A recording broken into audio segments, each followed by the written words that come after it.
siap, Oh siap. Ya. Mbak Sumi siap? Bagaimana kondisi kabarnya? Mbak Sumi sehat? Ya, siap. Oke. Baik kawan-kawan, sudah hadir juga di studio Bung Joko Heriono dari pengurus DPP SPN yang membidangi perundang-undangan dan jam sostek. Plus buat Bung Joko Heriono.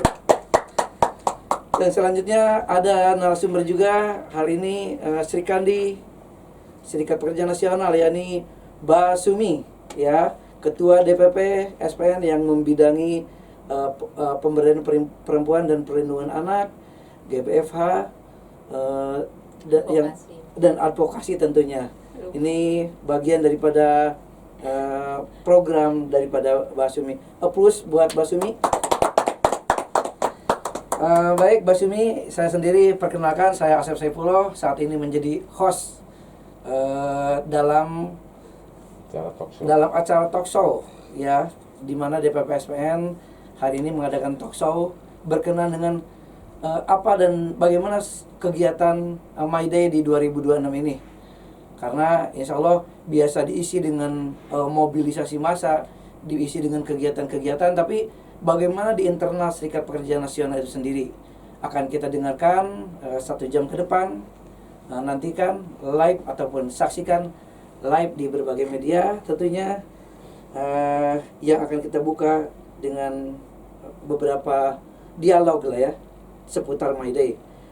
Baik Mbak Sumi, Pak Joko, apa nih dan bagaimana My Day 2006 ini kita Serikat Pekerja Nasional akan lakukan? Apakah emang konsep-konsep yang emang sudah kita lakukan, hadir di satu tempat, menyuarakan berbagai hal, dihadiri oleh Presiden, atau punya konsep lain di My Day tahun 2006 nih? Silakan, mungkin bisa ke Mbak Sumi atau Mas Joko. Oh siap. Mbak Sumi, silakan Mbak Sumi. Terima kasih Bung Asep. Izin Mas Joko, saya duluan ngomong ya. Baik, selamat siang. Saya menyapa dulu kawan-kawan yang di online ya semuanya.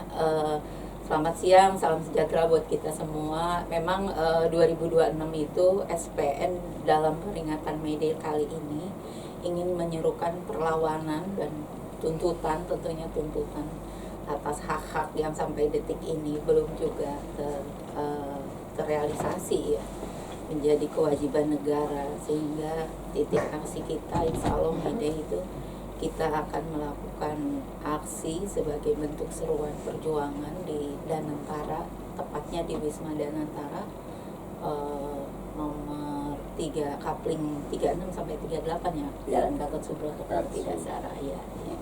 Itu seperti itu. Hal yang lain yang bisa disampaikan berkenaan dengan My Day? Ya tadi sampaikan sama Mbak Sumi. Lu nyapa dulu ya. Iya. Teman-teman, kawan-kawan, Nun udah canggih kan, udah maju ya, sambil ngepres, sambil jahit itu udah bisa sambil ngobrol. Tapi ya tetap konsen di pekerjaan masing-masing ya. Selamat bekerja dan terus tonton ini live streaming ya. TikToknya SPN ya harus didukung, di-like, dibagi, begitu. Kalau nggak gitu ke persaudaraannya kan namanya cacat itu, cacat moral. Nggak dukung mana? Iya. Suruh share aja susah. Ada YouTube ya, YouTube, iya. IG, X, terus apa lagi? Solidaritas, TikTok, ya. FB, banyak hal. Pengen TikTok ada, pengen FB ada, YouTube-nya ada. Luar biasa memang SPN sekarang Pak saya. Baik. Cuman Mbak Sumi ini kurang banyak tampilnya YouTube-nya gitu. Ya. Karena banyak masalah-masalah yang bersumber dari masalah anggota yang nangani Mbak Sumi sebagai advokasi.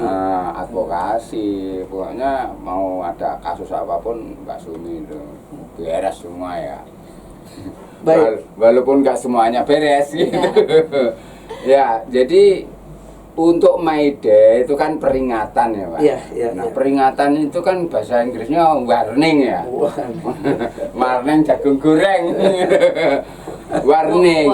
Bukan marning ya. Iya, tapi ada yang bilang kita kan perayaan, silakan. Yang penting 1 Mei itu jadi catatan besar. Memperingati. Iya. Kalau dulu dibunuh, buruh, sekarang ditindas ya lumayan lah begitu ya. Jadi situasi Maida ini aktualisasi teman-teman dalam memperingati kan beda-beda. Oh enggak masalah itu. Ada yang di Monas ya, dibilang itu ngunjuk rasa presiden, ya tinggal yang melihat. Itu nunjukkan apa, nunjuk siapa gitu. Ada yang di DPR. Ya, boleh, bagus lah ya. Nah, SPN tadi bilangnya di beda kali ini Danantara. Oke. Nah, mungkin pengen tahu kan alasannya? Iya. Mau dikasih tahu nggak? Tahan dulu, Joko. Nggak boleh dikasih tahu. Iya, tahan dulu. Kita pulang. Oke. Baik, ya, kawan-kawan. Mudah-mudahan akan sangat menarik. Tetap dukung dan support. Tadi harapan dari Mas Joko, ada IG Live, ada Facebook Live, ada YouTube, ada media SPN tentunya, ada podcastnya I Want to Talk. Ini merupakan butuh support ya dari kawan-kawan yang saat ini bisa terus live streaming. Seputar Serikat Pekerja Nasional tadi tetap sebagai bentuk aktualisasi yang saya catat, sebagai bentuk aktualisasi baik anggota ataupun pengurus-pengurus serikat buruh yang biasanya memang dilakukan dengan berbagai kegiatan. Ada di satu titik tadi udah disebutkan nama Bung Joko tentunya. Kali ini kita tampil beda kawan-kawan. Serikat Pekerja Nasional kita berani tampil beda. Bagaimana kita mengkonsep sebuah gagasan yang akan kita cetuskan, ya, karena tidak ada yang berani membuat catatan sejarah kecuali orang yang emang pemain dalam sejarah itu sendiri. Mudah-mudahan kita tercatat dalam sejarah bagaimana kegiatan-kegiatan Maida ini kita buat beda kawan-kawan. Siap Mas Joko Basumi? Tadi saya dengar bahwa konsep Serikat Pekerja Nasional akan tampil beda ya. Yani kita akan hadir di Wisma Danantara ya, di Jalan Gatot Subroto, Kapling 36 sampai dengan 38. Apa sih motivasi yang terkandung sehingga kita masuk di Wisma Danantara gitu kan? Apa sih yang menjadikan motivasi besarnya tentang Danantara ini? Silakan Mas Joko. Tentang Danantara, apa sih sebetulnya Danantara itu? Sehingga kawan-kawan itu mulai memahami apa Danantara itu. Ya, cara mengisi peringatan Maida untuk 2026 ini SPN ini berbeda, penampilannya beda, isunya yang mau diluncurkan beda. Ya. Tapi catat ya, SPN itu setiap Maida beda. Yang kemarin khusus untuk enforcement law enforcement. Iya. Terus peringatannya di mana? Mabes Polri. Mabes Polri. Ya. Nah, terus yang dulunya. Iya. Nah, sebelumnya itu pokoknya beda deh SPN. Oke. Bedanya bukan sosokan beda, tapi mengisi ruang yang nggak diisukan. Iya. Nah, karena semua masalah ini banyak dari Sabang sampai Merauke nggak pernah selesai, bukan karena kita nggak menyelesaikan. Baik. Gitu ya, tapi karena masalahnya itu sendiri yang nggak mau selesai. Gitu kan? Bingung. Mari kita sama-sama bingung. Oke. Ya, sebetulnya pemangkunya kan negara. Nah, negara ini sudah memutuskan undang-undang perubahan undang-undang BUMN, undang-undang Danantara itu nomor 1 ya tahun 2025 nomor ya. 1 perubahan ketiga, kemudian nomor 16 perubahan keempat. Nah, ini yang apalnya. Nah, itu apa inti dari didirikannya Danantara? Untuk mengkonsolidasikan seluruh kekuatan keuangan kepemilikan aset-aset negara untuk mempersiapkan Indonesia Emas. Baik, Indonesia Emas ya? Sampai tahun 2040. 2045. Indonesia Emas. Kalau sekarang dibilang tembaga, dibilang besi, maka karatan gitu ya. Nah, nanti di Indonesia Emas itu semuanya akan makmur. Nah, modalnya adalah menyatukan beberapa BUMN yang besar-besar itu, 7 BUMN terutama bank juga ya. Itu untuk mengkapitalisasi usaha-usaha industri yang lainnya supaya ketahanan industri di Indonesia sendiri yang menerima order dagang dari internasional itu justru tidak digunakan kesempatan oleh luar negeri. Selama ini kalau ada perusahaan swasta dia nggak sanggup operasi, yang nangkap kan sindikasi kapital dari Singapura, dari Hong Kong. Lah orang kita ini duitnya malah ditaruh di bantal. Loh, kalau di Singapura itu sore-sore orang tua-tua itu dia main ini Pak. Di Singapura bukan saham gitu ya. Saham itu bukan yang judi online, bukan trading gitu ya. Jadi masyarakat di sana uangnya semua memuter. Uang di kaleng nggak ada. Trennya di sini seperti itu karena yang diikuti adalah para pejabat yang nyimpen duit-duit korupsi itu Di kolong meja. di kolong meja, iya, ya mudah-mudahan dikerikitin tikus gitu. Nah, nanti semangatnya dana itu akan dikonsolidasi sehingga BUMN, katakan sebagai regulator, dia yang bikin aturan-aturan. Dan antara holding company itu di situ ada Pak SBY, Jokowi, pentolan-pentolan gak karuan itu pokoknya ya, ada pengawas direksi, itu incorporate namanya, perusahaan yang dia yang akan memutarkan arus perdagangan kapital itu. Kertasnya mau dijual kemana, kertas itu maksudnya portofolio sahamnya itu loh ya, terus mau borong sahamnya siapa, intinya adalah untuk idealisme nasional. Jangan sampai Sritek kemarin makanya tantangin kalau bisa nyelesain Sritek saya berguru. Kenapa? Nggak punya perangkatnya negara. Karena negara itu punya duit namanya APBN, APBD, nggak bisa untuk beli Sritek. Ini contoh aja ya. Nah, kemudian nggak bisa untuk mengintervensi saham-saham perusahaan yang lemah. Sehingga kalau ada di ini bursa saham sini itu namanya apa sekarang itu? BIJ. Nah, itu ya bisanya cuma nonton. Oh iya ya, begitu aja. Jadi nggak bisa berbuat apa-apa. Nah, dengan Danantara nanti dia bisa bahkan ambil alih keseluruhan sebagian untuk mengintervensi pasar modal lokal ini yang selama ini selalu jadi bulan-bulanan investor-investor asing. Malu kita sampai sawit kemarin yang di mana itu di Kutai itu ya. Itu juga akhirnya yang beli juga sindikasi kapital dari Singapura. Orang kita orang kaya banyak. Kalau orang kaya kita cuma keluar-keluar aja, nggak mau. Gimana caranya mengimpun kapital, membeli saham-saham itu, membiasakan masyarakat juga seperti itu. Nah, mudah-mudahan dengan Danantara ini konsolidasi kapital secara nasional. Jadi terbukti tercipta nanti yang bermasalah terutama prioritasnya TPT ya. Tekstil, produk tekstil dan tambang. Ini sekarang kan lagi ditunggu nanti kesaktiannya kayak apa, mau dites. Jadi 1 Mei itu mengetes Danantara. Ampuh enggak gitu cara menyelamatkan perusahaan terutama industri tahan dulu. Tahan dulu Mas Joko. Jadi saking semangatnya. Baik, tadi sudah ditangkap sinyalnya bahwa Danantara itu satu lembaga holding yang emang dipersiapkan pemerintah lah untuk memperkuat posisi modal, bagaimana kemandirian bangsa sesuai dengan tujuan daripada presiden. Nah, pasal 33 Undang-Undang Dasar. Pasal 3 ya, kalau emang patokan dasar ada undang-undang tadi berapa?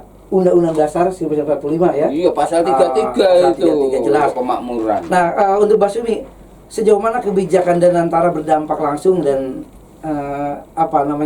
sebetulnya berdampak terhadap buruh nih, kalau seandainya emang ini tadi dijadikan akan membantu, holding ini akan membantu persekutuan modal ya, untuk membantu minimal ya di SPN itu ada sektor tekstil garment leader gitu kan, TGSL, ataupun emang sawit sudah masuk gitu kan, pertambangan sudah masuk di kita.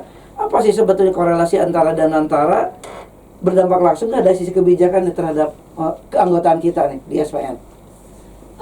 Kalau pertanyaannya begitu, berarti berangkatnya dari ini, persoalan-persoalan buruh itu saat ini kan maraknya PHK. Betul. Kemudian upah tidak layak, outsourcing, kontrak itu semakin tidak jelas. Yang biasa disuarakan ya makin kesini kan makin ada rencana-rencana perusahaan akan tutup. Kemudian apalagi di sektor rentan ya, khususnya sektor TGSL gitu kan. Upah banyak pengusaha-pengusaha nakal dalam tanda kutip ya, dia masih menjalankan upah di bawah upah minimum gitu. Bahkan sekarang tuh sulit banget menemukan pekerja di masa kerja saat di atas 1 tahun tuh mendapatkan upah di atas upah minimum gitu. Sangat sulit gitu ya. Dan itu beberapa temuan seperti itu, sehingga persoalan-persoalan ini kan semakin menumpuk dan kayak nggak ada solusi gitu. Kita mendorong undang-undang ketenaga kerjaan yang baru sebagaimana amanat putusan MK 168 sampai detik ini juga belum gambaran progresnya sejauh mana gitu. Maka kemudian kita mencari ruang, kemudian ketika kita melihat bahwa saat ini kepala negara kita Presiden Prabowo melihat bahwa kita berapa kali dalam aksi kan mengkritisi tentang Permendak, kemudian banjirnya impor pakaian jadi yang kemudian merusak pasar lokal kita kan. Nah, memang ada pro kontra ya tentang analisa Permendag itu, tapi bahwa kemudian pasar lokal dibanjiri produk impor yang kemudian kita nggak bisa bertahan, nggak bisa berkompetisi gitu. Kemudian juga nilai ekspor kita juga tidak bisa bertahan dengan kompetitor di negara lain, bahkan politik dumping juga tidak menyelesaikan persoalan sehingga banyak layout perusahaan, sehingga itu kemudian menumpuk lagi kasus PHK di anggota kita, khususnya di sektor TGSL. Nah, kemudian dari situ bahwa ketika itu menjadi persoalan besar, kemudian ditangkap oleh presiden kita bahwa ini menjadi persoalan yang harus menjadi prioritas, bahwa dia harus membuat penciptaan lapangan kerja yang besar gitu ya, khususnya di sektor padat karya, karena memang sektor padat karya kita melemah kan secara nasional. Kemudian dia melihat bagaimana berkompetisi dengan produk impor, meningkatkan kualitas ekspor sehingga bisa menjadi kompetitor yang handal di global sana. Kemudian juga bagaimana mengurangi resiko-resiko PHK dan segala macam. Intinya bahwa presiden melalui asta citanya ya 8 program cita-cita negara ini melalui kepemimpinan Presiden Prabowo dan Gibran Rakabuming Raka, bahwa ada 8 asta cita di situ. Salah satunya ya tentang meningkatkan lapangan lapangan kerja yang besar, kemudian juga tentang hilirisasi industri. Dan kemudian peningkatan sumber daya diantaranya itu. Maka kemudian dia masukkan menjadi rencana kerja tahunan di 2026 dan kemudian masuk juga ke dalam RPJMN menjadi ini program skala nasional, menjadi prioritas. Nah, dalam pengelolaan program strategis ini itu menjadi kewajiban Danantara untuk membiayainya, karena tadi disampaikan Mas Joko bahwa ada perubahan keempat Undang-Undang BUMN, yang mana dalam perubahan keempat melalui Undang-Undang 16 2025 itu merubah kementerian menjadi lembaga independen negara ya. Pertama menjadi merubah fungsi regulasinya menjadi badan pengatur BUMN gitu, dan kemudian badan pengatur ya ada dua dalam perubahan undang-undang BUMN ini menjadi badan pengatur BUMN yang mengurusi tentang regulasinya itu aturan mainnya, kemudian menjadi badan pengelola investasi yaitu BPI Danantara. Dia mengelola semua investasi yang tadi dimaksudkan kekayaan negara itu yang diakumulasi, dia berhak mengelola itu. Jadi di dalam perubahan undang-undang BUMN itu bahwa saat ini segala kekayaan BUMN itu menjadi kekayaan BUMN, bukan kekayaan negara. Jadi misalkan jadi terpisah lah ya. Nah, karena kemudian Danantara ini memiliki kewajiban yang untuk membiayai proyek-proyek strategis negara, pemerintah dalam hal ini, maka kemudian muncullah yang tadi yang diskresi presiden dituangkan dalam rencana kerja tahunan, dituangkan dalam RPJMN, juga asta cita bahwa ada revitalisasi tekstil. Revitalisasi tekstil dengan anggaran sebesar 6 miliar dolar US ya, US dollar. Sekitar 1,25 triliun kurang lebih dengan kurs 16.800 ya, itu hitungannya. Beli kerupuk itu ketutup se-Indonesia. Jadi artinya kita punya kepentingan di sini. Kepentingannya bahwa ada anggaran dana untuk revitalisasi tekstil dan itu diperuntukannya untuk korporasi. Rencana jangka panjangnya adalah bagaimana membuat BUMN tekstil. Nah, kalau anggaran ini tidak bisa melindungi pekerjanya, karena cita-cita presiden itu kan bagaimana menciptakan lapangan kerja. Makanya kemudian targetnya adalah sektor padat karya yang menyerap begitu banyak tenaga kerja, sehingga harus diimbangi dengan perlindungan terhadap tenaga kerjanya. Tahan dulu, Pak. Jangan menggebu nih. Karena kita akan masuk bagaimana korelasi apakah Danantara itu nantinya nih, karena sudah masuk di badan yang terpisah dari BUMN dan menjadi holding terbesar yang tadinya akan terutama akan masuk di sektor-sektor padat karya nih. Sejauh mana nih negara nih, kebijakan Danantara itu sebetulnya akan memperbesar nggak peluang kesejahteraan terhadap buruh, atau justru malah memperbesar ketimpangan antara pengusaha, buruh, dan pemerintah. Nah, menurut pandangan berdua nih, kawan berdua nih, apakah akan memperbesar ketimpangan nih tadi kesejahteraan, atau justru memperbesar ketimpangan tadi tuh buruh udah makhluk terkecil gitu kan? Gimana nih? Konsepnya? Mulut saya kayaknya belum mangkem ya. Jadi aku melanjutkan mulutnya. Gitu. Ya, karena tadi sudah nyinggung kesejahteraan kan dia. Ya, Sumi ini kan pernah jelasin makna Danantara. Iya. Nah, itu kan. Ya. Intinya kan nggak bedain mau kuli mau pengusaha. Oke. Iya, Jadi lanjut. akan masuk kesejahteraan lah ya. Iya. Iya, Silakan. intinya bahwa karena dalam proyek besar program strategis pemerintah itu menjadi kewajiban Danantara untuk membiayai, karena dia memiliki kewenangan mengelola kekayaan negara, termasuk mengeluarkan investasi ya, membuat investasi baru, menanamkan investasi terutama untuk industrialisasi terhadap revitalisasi tekstil dan produk tekstil, yaitu artinya tekstil dari hulu sampai hilir. Dan tugas kita ada di situ, anggota kita sebarannya ada di situ. Tugas SPN ada di Karena sektor unggulan kita adalah Padat TGSL, karya, padat Sektor karya, padat di mana karya. di situ ada tekstil, garment, alas kaki dan segala Oke. macam. Artinya anggota kita ada di situ, maka kita harus pastikan ketika ada penciptaan lapangan kerja yang menjadi tujuan besar pemerintah Indonesia periode hari ini, maka kemudian jangan hanya bicara bagaimana merevitalisasi, memberikan investasi segar kepada restrukturisasi lah ya. Jadi jangan hanya terhadap korporasi aja, tapi bagaimana juga itu ada syarat dan kriteria perusahaan seperti apa yang dibantu, termasuk perusahaan-perusahaan yang harusnya tidak melakukan PHK terhadap pekerjanya, tidak memberikan upah yang tidak layak, artinya upah di bawah minimum, dan memberikan jaminan sosial. Baik. Jadi harus ada kepastian kerja, kepastian pendapatan, dan kepastian jaminan sosial. Oke. Seperti yang pernah diungkap periode lalu dalam Mayday kita Sekarang nanti diungkap baik ini. JS3H, yaitu Ya. jaminan semesta sepanjang hayat. Baik. Artinya itu loh, dalam rangka mengawal itu. Makanya kalau ditanya korelasinya apa, ini Baik, tugas kan? kita Ya. di sini memastikan Interchange. itu Ya. ya, Oke, interchange-nya. itu dulu Ya, semuanya. ya, Jadi ya. silakan kawan-kawan yang emang berinteraksi langsung dengan narasumber, ada pertanyaan yang mesti kita sampaikan ya, silakan bisa disampaikan.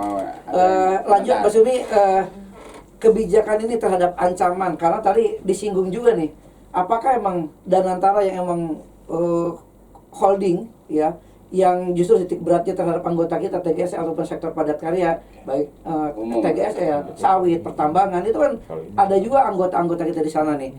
Apakah emang dipersyaratkan nih si penerima daripada tadi penerima modal tersebut bagi TPT ataupun yang tadi ya, perusahaan-perusahaan yang penerima disyaratkan tadi bagaimana konsep upahnya, bagaimana sistem kerjanya, bagaimana dampak PHK,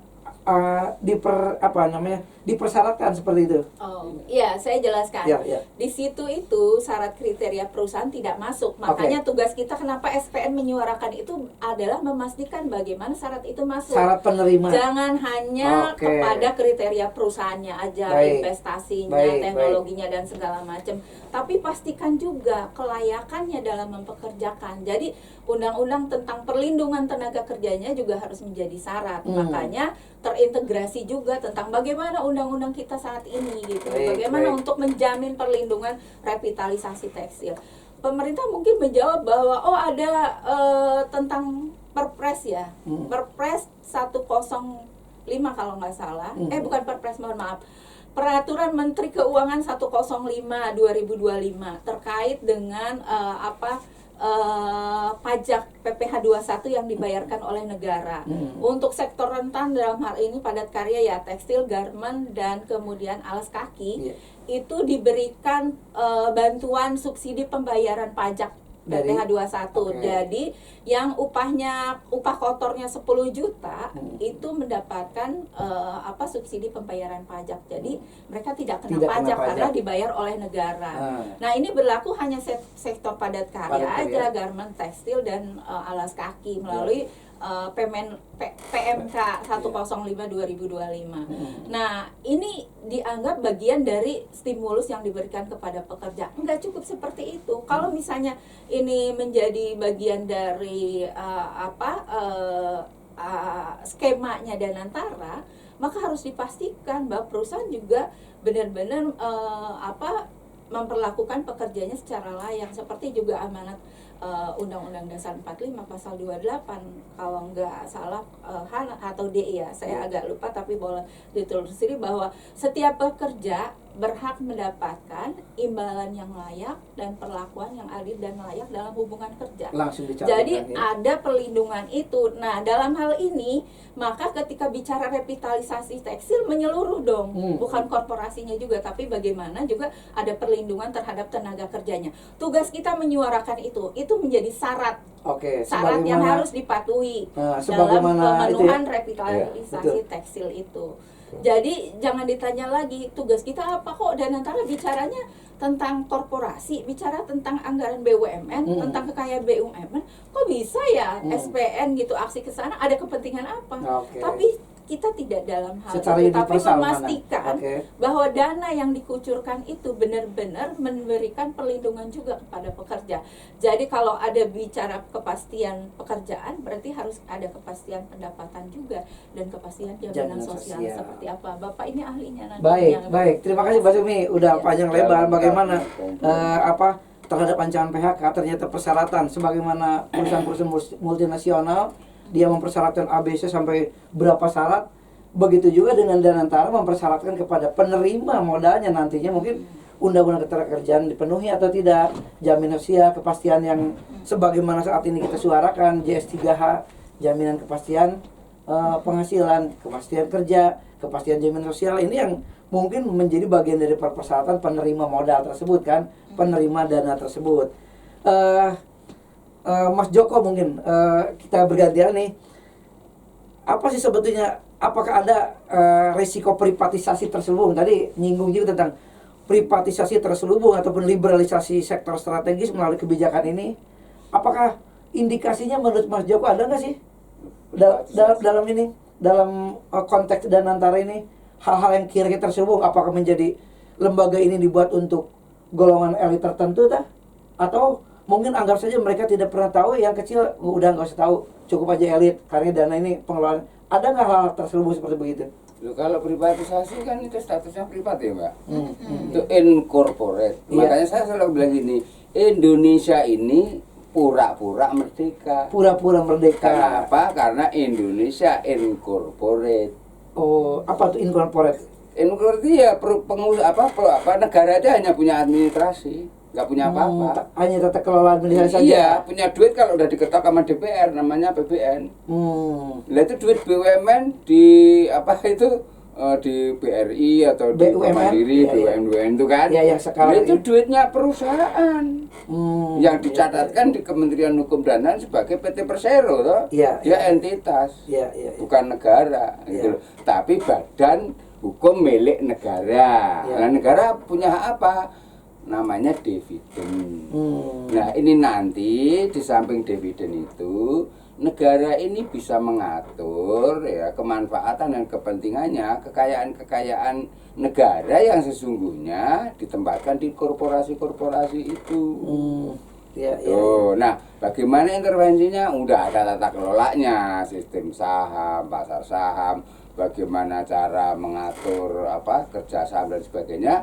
Sampai nanti bagaimana operasi di dalam perusahaan itu, ya bagaimana siapa yang paling banyak punya saham kan.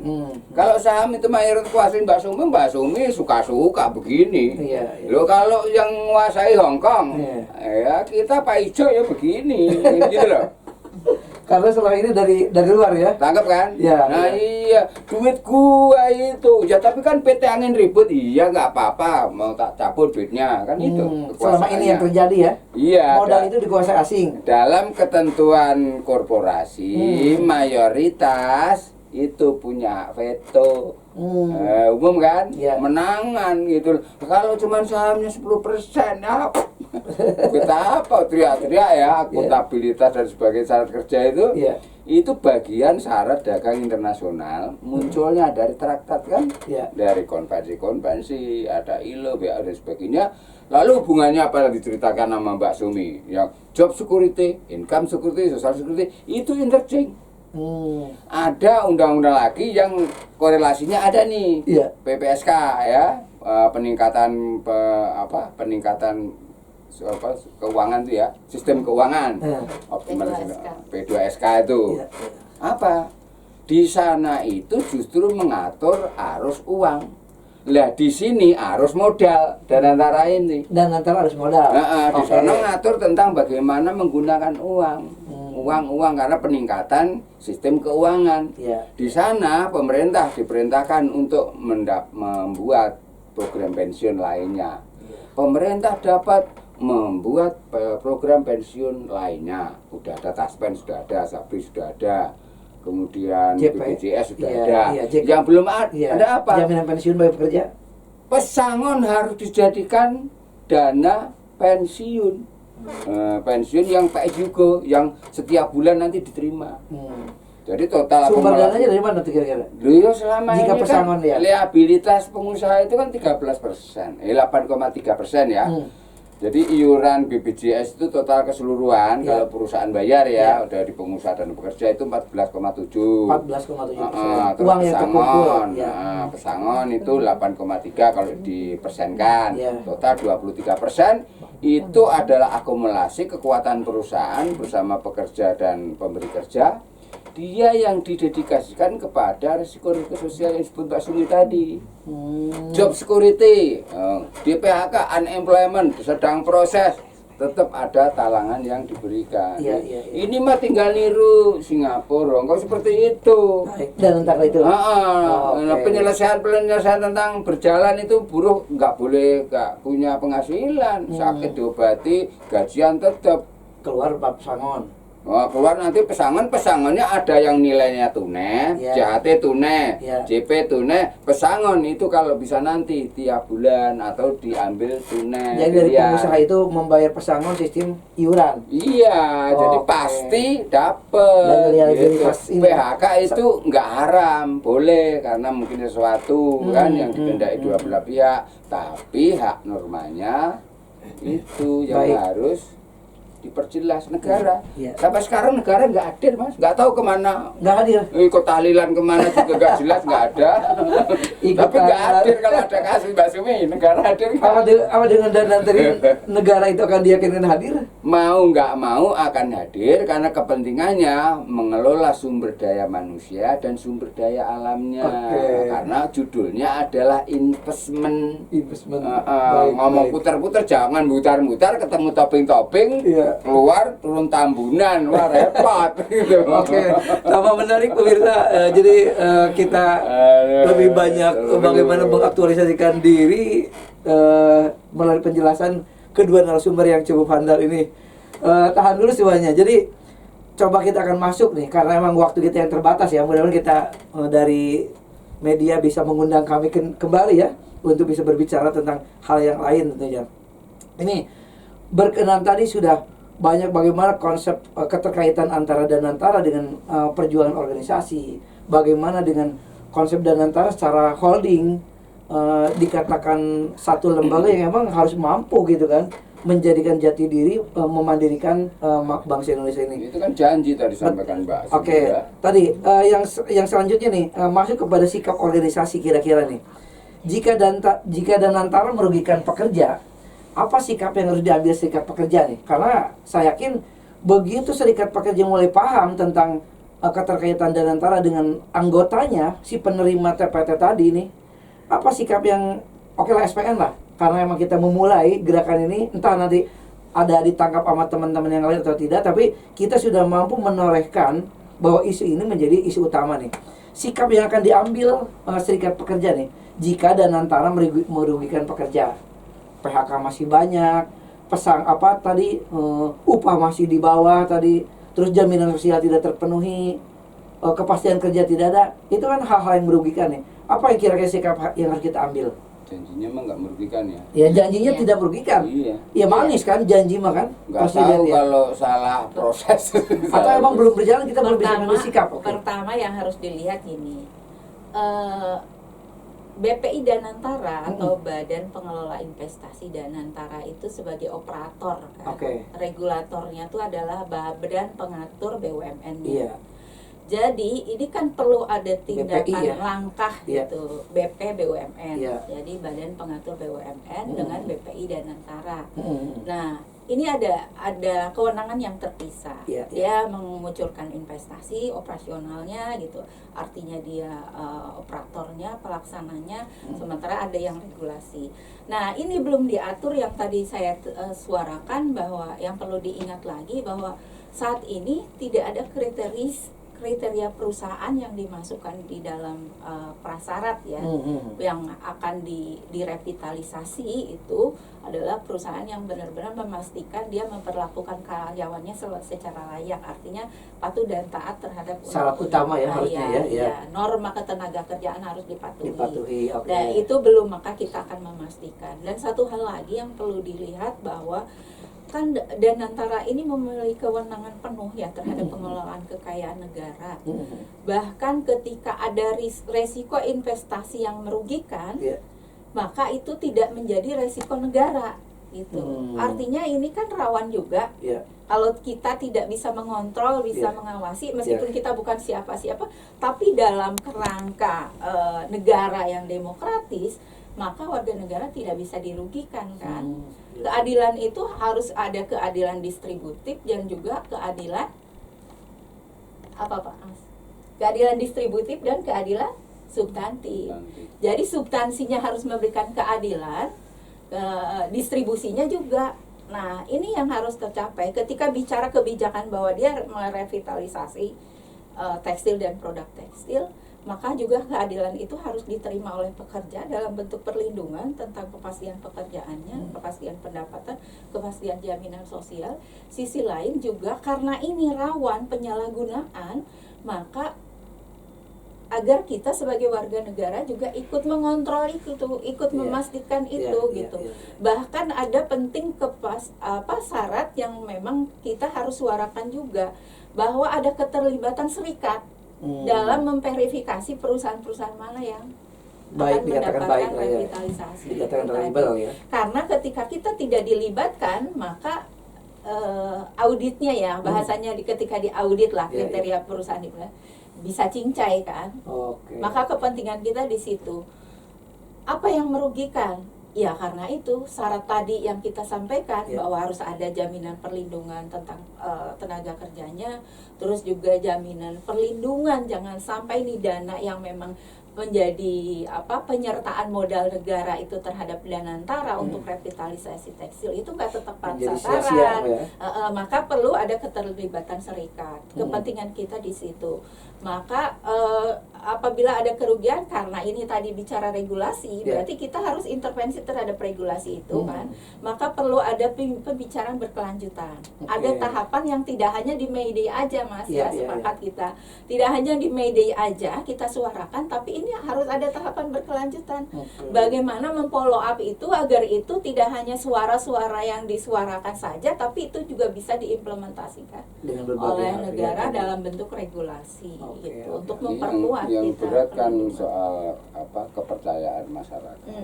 Kepercayaan dalam apa nih? Isu korupsi itu kan udah mendunia. Ya itu untung aja nggak dapat Piala Dunia. Tentang korupsi. Kita keempat ya. Iya, karena ini yang dikelola adalah investasi, berarti kertas itu tentang nilai uang, gitu kan. Nah, bagaimana nanti kolusi, nepotisme, kan kayak gitu tuh sangkanya, makanya dikawal. begitu kita nanti launching di 1 Mei ya, kita buat apa namanya sound horeg di depan Wisma Danantara, semua mata akan membelalak.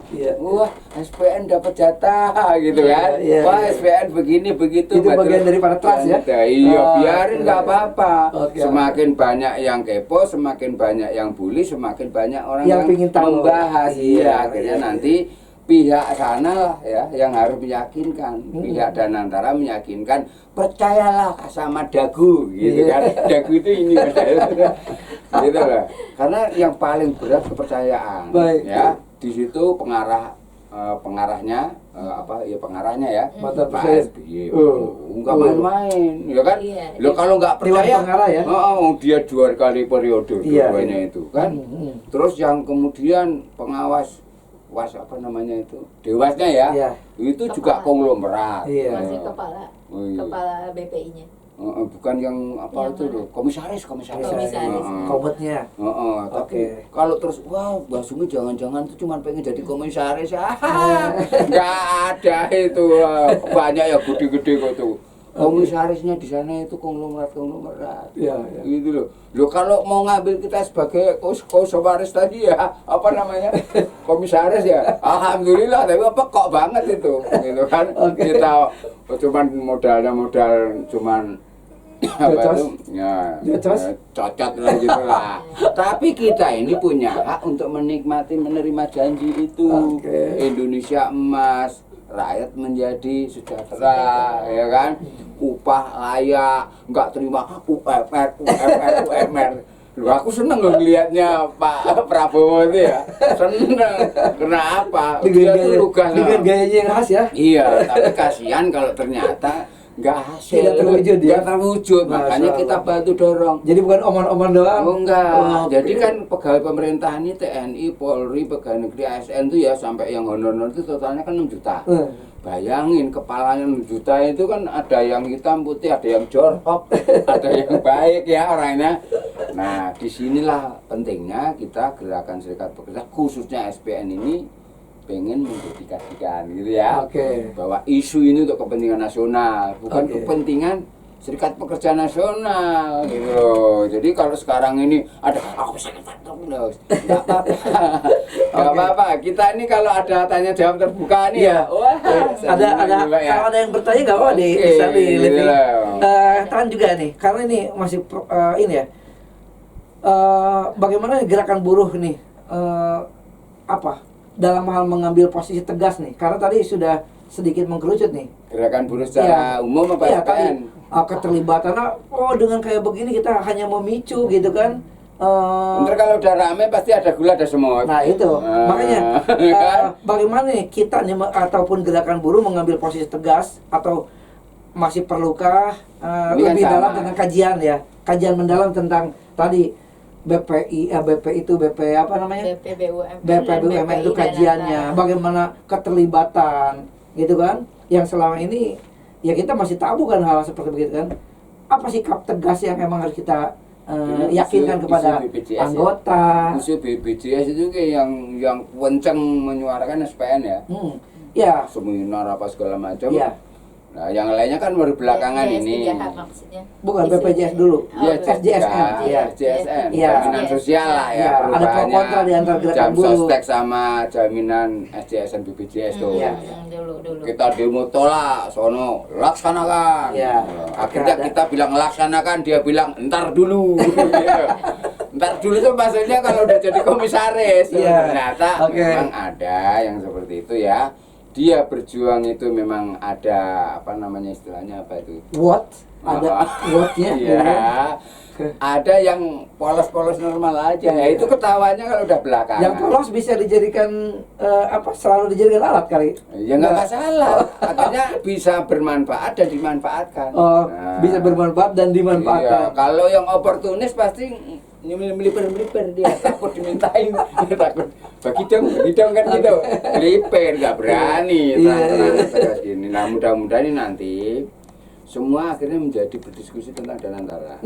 Diharapkan Mbak Sumi tadi semua ikut mengawasi, ya. Di sana Harapannya, ada total biasanya. dana berapa tadi 900.000 US, 900 US ya. US-nya. 400 Iya. triliun. Kalau yang kekayaan total Danantara prediksinya itu Kemungkinan dikonsolidasikan. iya 9.000 miliar dolar. Iya. Atau sekitar Ya, itu Udah kehitung, ya? triliun Artinya, ya. 400 triliun Nah, ya. Jadi Yang tema hari di ini launching, kan- di launching ya. Nah, ini kan kucuran dana awal itu kan dalam penyertaan modal khusus untuk tekstil ya, TPT ya. digitalisasi 6 ya tapi ini jangan dipikirin gini, wah duitnya beratus nunggu ya. Enggak, itu tulisan kecil di kertas. Hanya catatan-catatan Iya, aja. bahwa duit 1 triliun mau dipikul. Enggak ada gitu loh. Itu yang namanya portofolio itu kan. Oh, iya. Iya, salah. Jadi sikap tegas yang kita ambil pada prinsipnya kita hanya membumingkan isu ini ada Ya. Danantara ini, tapi kita ngambil di posisi apakah emang tadi yang bisa diperalat atau yang memperalat gitu kan? Ya. Atau posisi tegas kita ya kita suarakan saja. Iya. Yang penting orang lain nangkap gitu kan, tapi akhirnya menjadi pembicaraan publik gitu kan. Ya ini kan ada tahapan-tahapan ya. Ya, ya. Tahapan dalam waktu dekat tentunya ini menjadi isu bersama, dipahami bersama Baik. gitu. Kedepannya tahapan menekah bahwa kita ada tim kerja Ya. untuk memastikan bahwa apa yang kita suarakan itu bisa diperjuangkan oleh lintas Oke. komunitas gitu. Oke, Kalau oke. tadi sektor TGSL kan nggak hanya SPN aja, ternyata kan serpihannya ada di serikat-serikat lain, federasi lain gitu kan. Bagaimana sektor ini bisa bersama-sama? Oke. Harus ada keterlibatan kita bagaimana memastikan.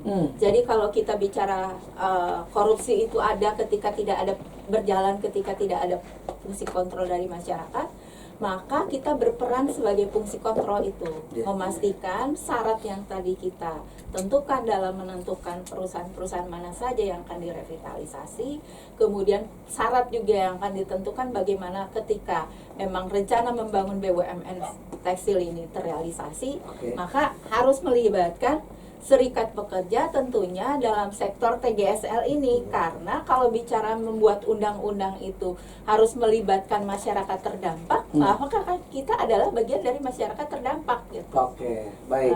Itu pentingnya. Baik, jadi tadi sudah Mbak Sumi karena waktu juga ya sudah masuk kepada strategi dan arah gerakan atau ternyata bagaimana membangun koalisi masyarakat, bagaimana membuat jaringan termasuk proses pengawasan. Nah, hal yang lain yang closing statement lah, karena memang ini waktu juga nih Mbak Sumi ya, Mas Joko ya, bukannya kita ini ya dan Closing statement. 2 menit lagi ya. Nah, closing statement tentang Mbak Sumi. konsep tentang gerakan, tentang bagaimana proses pengawalan, silakan. Pertama, isu ini mungkin dianggap baru, tapi bicara Danantara itu bukan hanya hari ini. Oke. Sebelumnya sudah pernah dibahas beberapa kali juga, Ya. tapi mungkin dari masyarakat buruh agak abai ya tentang isu ini. Ini isu yang sangat krusial, karena bagaimana isu ini bisa memastikan kondisi kerja khususnya di sektor padat karya agar lebih terlindungi dan lebih bermartabat. Maka kita sebagai penanggung jawab dan tentunya sebagai pengurus ya, artinya yang bertanggung jawab terhadap mensejahterakan kehidupan pekerja dan keluarganya, maka peran kita di sini. Bagaimana kita juga memberikan perlindungan, juga membela, gitu, melindungi sebagai tujuan besar dari serikat pekerja. Yang tugas kita di sini melindungi, membela dan memperjuangkan baik hak, kepentingan maupun kehidupannya secara sejahtera. Kalau soal investasi, Undang-Undang SPSB ya, itu tentang fungsi itu adalah sebagai konsolidator, ya. Dia kan untuk mewakili anggotanya dalam kepemilikan saham. Baik. Jadi sudah klub harus Salah ke satu sana. agendanya ya. Iya. Jadi buruh itu nggak hanya ahli demo tapi juga ahli bagaimana menguasai saham-saham perusahaan. Masya Gitu. Allah. Menang jumlah kok kalahan, gimana ceritanya? Mayoritas. Baik. Jadi closing statement ya. Iya, betul. Ada hal yang disampaikan? Terima kasih. Oke. Enggak. Nanti Oke, baik. kebanyakan malah Baik. teman-teman. Jadi kembali ke substansi tanggung jawab dan peran kita Baik. di dalam undang-undang. Baik, kawan-kawan. Dan sedikit menjelaskan lah Baik. yang berkonten. Ada Baik, pertanyaan nggak? kawan-kawan, saya buka pertanyaan mungkin waktu 2 menit kita dari jam 14 karena tadi mulainya juga rada mundur gitu kan. Ada waktu 2 menit untuk tanya jawab dari live streaming ini? Silakan, ada yang ditanyakan? Nggak, ini suruh ngegas aja malahan ini. Oke. Ya, Ada yang lain? Aman, udah Pak. Mbak Tina? Oke, Mas Bowo. bingung mau nanya. Dari kawan-kawan mahasiswa ada yang mau ditanyakan? Tidak ada. Baik. Gaspol. Oke, sehubungan dengan apa namanya waktu juga kawan-kawan di yang tadi di live streaming, terima kasih kesetiaan kawan-kawan menyaksikan live ini. Tujuannya apa? Tujuannya bagaimana memberikan penjelasan hal yang menjadi kebijakan yang dianggap baru oleh kita, tetapi orang lain sudah menangkap sinyalnya lebih dulu.